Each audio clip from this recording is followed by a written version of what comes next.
Bonjour à toutes et à tous. Aujourd'hui, on va s'intéresser à la chaîne du froid. Pour cela, je suis accompagné de notre invité Franck Pellet. Bonjour. Bonjour. Merci beaucoup d'être avec nous. Alors, première question, pour respecter la chaîne du froid, que faut-il faire pour bien préparer ses courses? Alors au niveau de la réfrigération, rien de spécial.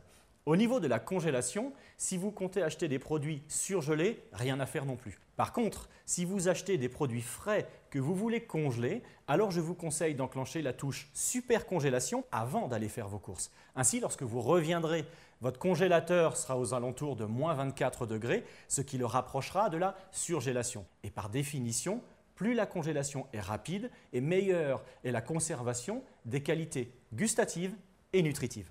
Toujours pour respecter la chaîne du froid, à quoi faut-il faire attention pendant ses courses et surtout après, durant le trajet du magasin à la maison? Alors, le consommateur oublie souvent qu'il est le dernier maillon de la chaîne du froid. Par conséquent, il est responsable de cette hygiène alimentaire, si je puis dire, en termes sanitaires. Alors, le mieux est de partir faire ses courses avec un sac isotherme, de façon à pouvoir y placer les produits frais et surgelés, qui permettra de loger les produits frais et surgelés. Mais surtout, lorsqu'on fait ses courses, il est important d'y loger en dernier, toujours pour faire en sorte que la rupture de la chaîne du froid entre le magasin et le réfrigérateur soit la plus courte possible. Maintenant, on va s'intéresser à l'organisation du frigo. Quels sont les bons réflexes en rentrant à la maison? Deux réflexes. Le premier, enlever les suremballages. Ils sont sales, ils ont été manipulés par tout le monde. Le deuxième, lorsque vous avez des produits assemblés, type yaourt, il est important de les séparer avant de les rentrer dans le réfrigérateur. Comme ça, lorsque vous viendrez vous servir dans ce réfrigérateur, vous ne garderez pas la porte ouverte trop longtemps, car qui dit ouverture prolongée dit perte de froid et par conséquent, plus grande consommation d'énergie. Comment bien ranger ses aliments dans le réfrigérateur et surtout pourquoi? Alors, à savoir, la zone la plus froide se situe toujours en bas du réfrigérateur, au-dessus des bacs à légumes. Par conséquent, vous y rangerez les produits les plus fragiles et en haut du réfrigérateur, les produits les moins fragiles, type plats préparés ou laitage. La plupart des réfrigérateurs modernes sont également équipés d'une zone dite biofresh, réglable de moins 2 à 6 degrés, donc des températures très basses, mais qui surtout ont une hygrométrie très élevée, ce qui correspond à une bonne conservation pour les produits les plus fragiles, type viande, poisson, fruits, légumes. Ainsi, vous pourrez faire vos courses une fois par semaine et manger frais toute la semaine. Alors concernant l'entretien de son réfrigérateur ou son congélateur, que faut-il faire et à quoi faut-il veiller? Alors, surtout, aucun produit corrosif. La cuve est fragile. Donc, utilisez de l'eau citronnée ou du vinaigre blanc. Alors, le rythme, une fois par mois minimum, nettoyer toutes les surfaces planes, donc toutes les tablettes, et tous les 2 mois en grand.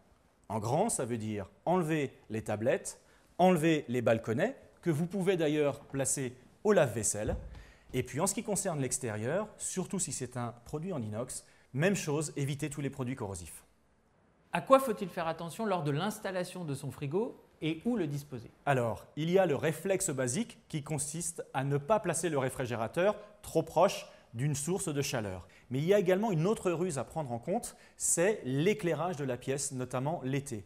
Je m'explique, si, notamment durant l'été, le soleil éclaire votre réfrigérateur, surtout au travers d'une vitre, l'été, il transpirera, si je puis dire, et subira une chaleur ambiante beaucoup trop élevée. Une façon d'éviter cet inconvénient, si vous n'avez pas le choix, c'est lors de votre achat de vous orienter sur un produit très bien isolé, c'est-à-dire choisir un appareil tropicalisé. On a l'habitude de dire que les frigos ont une durée de vie très limitée et même que ce serait prévu comme ça. Qu'en est-il vraiment? C'est exactement le contraire.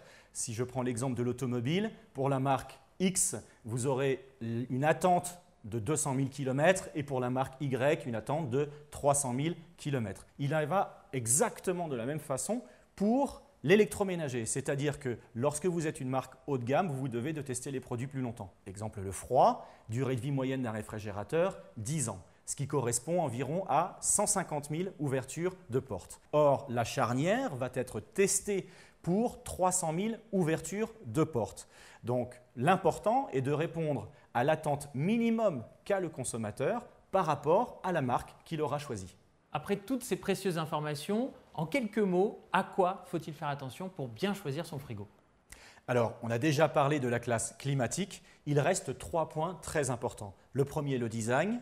Ensuite, la capacité et enfin la consommation d'énergie.